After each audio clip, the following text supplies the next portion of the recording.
Olá a todos, bem-vindos a mais um devocional Sermão do Monte. Este é o 6º episódio e nós estamos a basear-nos em Mateus capítulo 5, 6 e 7 para meditar, refletir sobre o sermão mais famoso de Jesus. Hoje nós iremos falar sobre o reino de Deus, é uma questão de perfeição, e o nosso texto de base é Mateus capítulo 5, verso 48, o último versículo do capítulo 5, e nós vamos fechar este capítulo hoje falando sobre uma questão de perfeição. E aquilo que Jesus nos diz é: portanto, sejam perfeitos, como perfeito é o vosso Pai Celestial. Deixei este versículo isolado intencionalmente. Claro que ele está no contexto de tudo o que temos ainda a falar nos outros episódios, portanto, em todo o texto de Mateus capítulo 5 para trás, por exemplo, sobre a identidade em Cristo, a exigência e o padrão da lei para nós, do domínio próprio que nós devemos ter, do caráter e de lidar com os conflitos e conflituosos.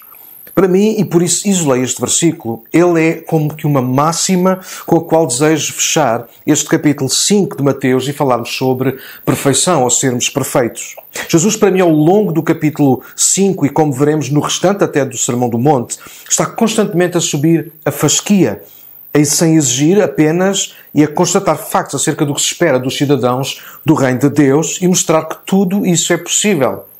Termina esta secção, Jesus, deixando esta máxima assustadora: sejam perfeitos, como perfeito é o vosso Pai Celestial.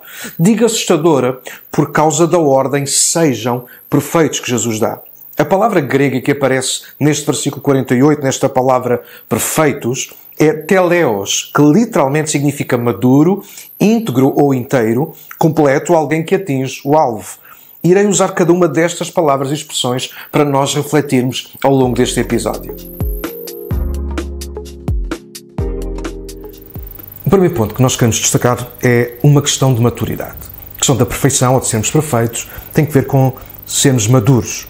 Podemos dizer que o sentido da palavra perfeição, em Mateus 5,48, é que Deus exige, espera de nós, maturidade em toda a nossa forma de viver, assim como Deus o é em si mesmo. Em 1 Coríntios capítulo 14, verso 20, Paulo usa a mesma palavra grega, teleos, para falar sobre maturidade espiritual que vem de um caráter desenvolvido esperada nos cristãos. Diz o seguinte: irmãos, não sejam infantis no entendimento dessas coisas, sejam inocentes como bebés com relação ao mal, mas sejam maduros no entendimento, diz Paulo. Jesus não está a exigir que sejamos literalmente como Deus na sua perfeição, claro, nas suas características, natureza, infabilidade. O que está escrito no contexto é que da mesma forma que Deus se mantém íntegro, maduro, sempre, em qualquer circunstância e com qualquer pessoa, assim devemos nós, como cidadãos do reino, manter-nos também. Tiago ajuda-nos a entender também este conceito no reino. Vejam o que está escrito no capítulo 1, verso 17 de Tiago. Toda a dádiva que é boa e perfeita vem do alto, do Pai que criou as luzes no céu. Nele não há variação nem sombra de mudança. Deus não muda, seja em que circunstância for. O mesmo se espera de nós e a isso se chama maturidade. A imaturidade tem sido a causa de grandes problemas em famílias, igrejas e por todo o mundo. Gente que nunca assume as responsabilidades dos seus atos, que nunca ajuda os outros, que nunca dá ou se dá por nada nem ninguém. Gente que tem sempre desculpas ou uma razão para tudo, menos para crescer e desenvolver maturidade. No reino não estamos todos ao mesmo nível, certo? Na maturidade, mas todos temos a mesma oportunidade diante de Deus de crescermos e amadurecermos em tudo. Vejam o que diz Efésios no capítulo 4, versos 11 a 15. E Ele mesmo deu uns para apóstolos, e outros para profetas, e outros para evangelistas, e outros para pastores e doutores, querendo o aperfeiçoamento dos santos para a obra do ministério, para a edificação do corpo de Cristo, até que todos cheguemos à unidade da fé e ao conhecimento do Filho de Deus, a varão perfeito à medida da estatura completa de Cristo, para que não sejamos mais meninos inconstantes, levados em roda por todo o vento de doutrina, pelo engano dos homens que com astúcia enganam fraudulosamente. Antes, seguindo a verdade em amor, cresçamos em tudo naquele que é a cabeça, Cristo. No reino espera-se dos cidadãos perfeição, vista em atitudes de maturidade. Deus continua a investir no nosso crescimento. O segundo ponto que nós iremos destacar é que perfeição no reino é uma questão de integridade. Integridade significa também inteiro, ou seja, algo, alguém que não tem falta de nada. Mais uma vez, não tem que ver com não falhar em nada, mas não ter falta de nada, estar completo, ou mesmo estar satisfeito e não precisar de acrescentar mais nada ao que somos e temos agora em Cristo. E mais nada, nem ninguém poderão tirar, roubar ou arrancar de nós o que Deus é e está a fazer na nossa vida. Nada nem ninguém tem o poder de nos desintegrar, de nos deixar incompletos. Nada nem ninguém, a não sermos nós próprios. A integridade compreende a ideia de uma pureza que não foi influenciada ou alterada. Ser íntegro é permanecer intacto e proteger os valores morais que, neste caso, como cidadãos do reino, dizem respeito a manter intacta, por exemplo, a nossa fé, o nosso compromisso, o nosso relacionamento com Deus, a nossa lealdade e tudo até ao fim com Deus, mas também com o próximo. Provérbios 4:23 diz que sobre tudo o que se deve guardar, guarda o teu coração, porque dele procedem as saídas da vida. Ou seja, é nossa responsabilidade tanto de crescer e amadurecer como de ser íntegros, nos manter inteiros, ou seja, manter a integridade.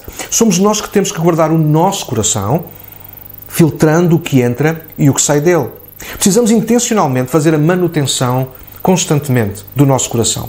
Podemos pedir a ajuda de Deus, claro, mas o que entra e sai será sempre da nossa responsabilidade. Compete-nos a nós, com a ajuda de Deus, lutar e esforçar-nos por ter uma vida íntegra, inteira. Infelizmente há muitos cristãos que se desintegram, ou deixam desintegrar. Quando escolhemos coisas, palavras, atitudes e até companhias que nos afastam de Deus e da sua vontade, estamos a desintegrar-nos, a dividir-nos, a partir-nos. Quando permitimos ao diabo dirigir os nossos passos, decidir as palavras e atitudes que iremos usar, estamos a partir aquilo que Deus, através de Cristo na cruz, consertou e uniu. E mais, o contrário de íntegro não é só incompleto, é também desonesto. Na verdade, dentro e fora do reino, ninguém gosta de desonestos. Ninguém confia em desonestos, em gente cujo coração está dividido. Nenhum casamento, por exemplo, subsiste. Aliás, nenhuma relação subsiste onde se mantiver ou houver a desonestidade. O que nos torna confiáveis é a nossa capacidade em nos manter íntegros, honestos. Quando abandonarmos a honestidade, ficamos desintegrados e não servimos para o reino nem para os fins do reino. Levar outros a glorificarem o nosso Pai Celestial.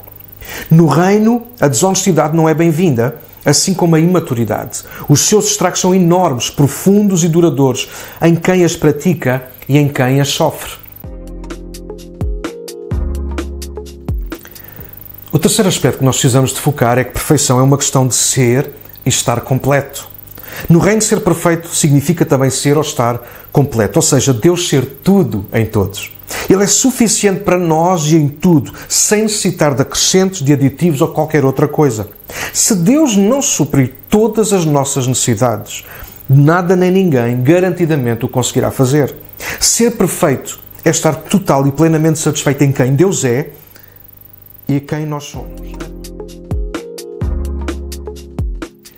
Então, o quarto e último aspecto que eu quero focar é que perfeição no reino é uma questão de acertar no alvo.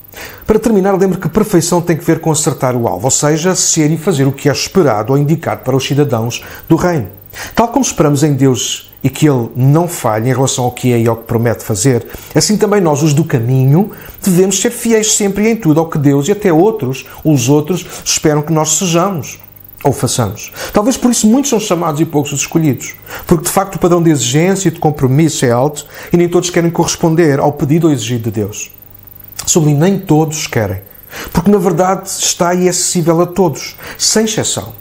Infelizmente, nem todos querem e usam a desculpa não consigo, mas isso é uma grande falácia.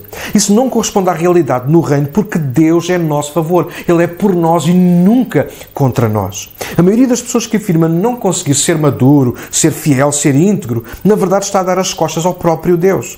Vejam o que Paulo escreve ainda aos Filipenses no capítulo 2, versos 12 e 13. Portanto, meus queridos irmãos, vocês que obedeceram sempre quando eu estava aí, devem obedecer muito mais agora que eu estou ausente. Continuem trabalhando com respeito e temor a Deus para completar a salvação de vocês, pois Deus está sempre agindo em vocês para que obedeçam à vontade dele, tanto no pensamento como nas ações. Paulo lembra-nos que nós precisamos estar comprometidos com a salvação oferecida por Deus através de Jesus e trabalhar a favor dela e não contra ela. Não podemos fazer nada para nos salvar, mas precisamos cooperar com Deus depois de salvos. Mas Paulo lembra-nos ainda que não fomos salvos e abandonados à nossa sorte. Ele continua empenhado em ajudar-nos a atingir o alvo, a vida eterna. E nós devemos esforçar-nos para tal também.